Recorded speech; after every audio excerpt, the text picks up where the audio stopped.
Hello everyone, welcome to my channel, our lesson for today. النهارده هنتكلم عن الكلمات التي تنتهي بالأو إن إي. تنطق أو أو. For example, phone. هاتف أو صوت تليفون أو صوت المحمول. town. نغمة. bow. عظم. stone. حجر. loud. منعزل أو وحيد. again. town.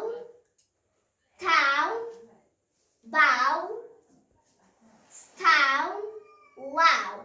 وكده نكون خلصنا درس النهارده. Thank you for watching.